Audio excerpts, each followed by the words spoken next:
water cycle update. No longer do the freaks come out at night, now the bots come out at night. CryptoTalk.fm, my name is Leister, I'm your host. The presidential launch of garbage tokens continues because the president of Argentina allegedly, I didn't see it because he deleted the tweet, but allegedly launched his own meme garbage token, announced it on, I think it was X and Twitter. Again, I was told this after the fact. This launched not very long ago. I want to say, 6 hours ago or some odd. Launched on Solana. It's called Libra. And I'll talk about the Libra here in a second. But launched on Solana. Did an unreasonable pump. It debuted at about $1 in terms of price. Launched unreasonable pump up to almost $5 and then started dumping like mad. Current price is hovering around the 17 cents mark, so it lost quite a bit of its traction. A lot of people on mostly CoinMarketCap, but other online places I saw, swore that the Libra president just rugged you in this token. I decided since it's after the fact and it's harmless, and I figured there's probably more to the story because a lot of people will tend to put comments out that are ahead of this real situation.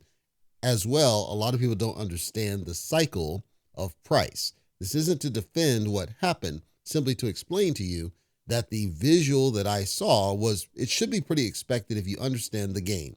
The game that is cryptocurrency at the highest levels of awareness. Highest levels of awareness meaning if it's a high profile launch, there are certain things that are simply going to happen. So when I looked at it and saw the drop, the first thing I saw was not rug because it didn't go straight down. It just had a lot of sells. The amount of sells and the velocity of sells told me straight away that bots were involved. That's all I knew just looking at the graph. So then I dug a little bit deeper. And when I looked at some of the bot activities, it was clear that the bots, there's two different types of bots. The bots currently comprise a third of the total traffic. That's actually not bad. Usually some of these other garbage projects, the bot is like half the traffic or 3/4 of the traffic. Here, it's only a third of the traffic. That's not bad. That means there's still legitimate people. I'm talking humans doing things with their fingers, doing some of the traffic. And that meant that some of the sells were just people that sold out of it. The open question that should really be solved is whether those people got tokens prior to launch, right? Because that'd be a pump and dump scheme. And how many tokens did those people get? Meaning, does this president give to his buddies or even the developers of the project? Did they hold back certain tokens?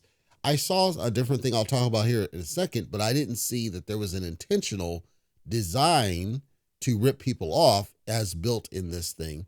It simply seemed that there was just, for whatever reason, I don't know the reason, whatever reason, this pump and dump activity where a lot of tokens were dumped out of the project, not because of a direct rug pull. Just to clarify, the delineation is clear. A rug pull is that the developers made money available and then it was not available due to something they did or didn't do. I didn't see that. I see that people sold out of it. I see bots dumped out of it. There's two types of bots in this third of the volume.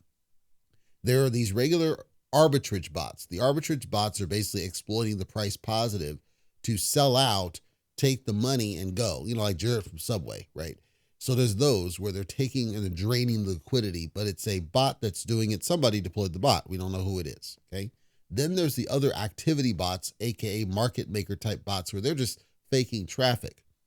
The market maker bots seem harmless, although they are doing the largest dollar amount of sells. I don't know if that's intentional or simply because they're reacting to the chart to create that situation.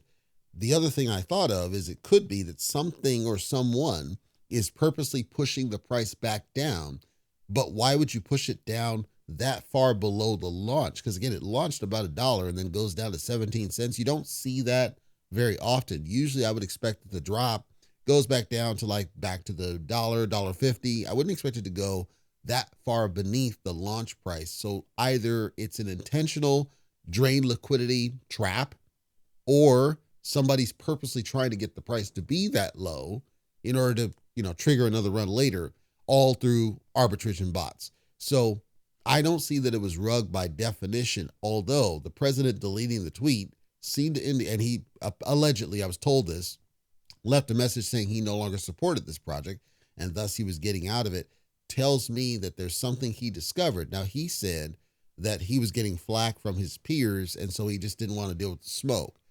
Other people speculated perhaps he learned something about the developers after the fact. Remember, I said on the Trump token, he had partnered up with his NFT on a known scammer, and that's the risk. It's not that it's Trump, it's that who developed it, right? And how much token are they holding, and what are they doing to exploit the price? That's the unknown and uncertainty that's never been clear. And perhaps the president here in Argentina said it's not worth that risk because it's something he discovered. So I took a look at the site. It's Viva la Libertad Project, Viva la Libertad, for you people don't pronounce it correctly, project.com. And it's actually a higher level project that's around grassroots type funding, providing economy, strength to the economy, small business support, funding for entrepreneurs, and education. It's a very similar concept to what the scam known as Cult was talking about doing, as in we see these projects and somebody can offer a project and we'll offer them funding. The same concept, and this is backed by an actual country, so there's a little bit of legitimacy to it. And then it says that the token is helping with some of this gathering of funds. Basically people buy in and they use the funds to support. It's like Cult now. But with Cult, we know it's a scam. But with this one, with a country backing it, apparently that added legitimacy that caused people to think it was okay to buy into it. So I didn't see any problems with the site or anything else, but everything around the tokenomics told me, okay, it's just a token, but we don't know who's backing it. We don't know who's running it. We don't know what their intentions are. And so people think it's a rug pull scam. I don't personally see rug pull scam. I do see pump and dump, which we expected was going to happen.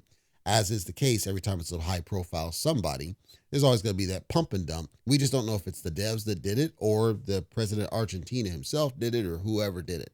So it's not that you can't buy it. You can buy it. It's on Solana. You can absolutely buy it. MEXC actually listed it for futures trading. That tells me, and MEXC is known for listing scummy projects. They're still on Hotchko. So I think there's something with this whole situation, and I don't know what it means, and I don't know. I would not recommend getting into it unless you're a strong gambler, because if you are a strong gambler, there's an opportunity for profit, at least of a 5x, I would assume. But that's going off the notion that it's not the devs, ripping you off, because that means they can continue doing it. The flip of that is if they sold off the supply that they had, that means the supply is on the open market, means that there's no additional damage that could be done. It's a gamble. No matter what, you're rolling the dice. And this is why I keep telling you people about what it is and how it works.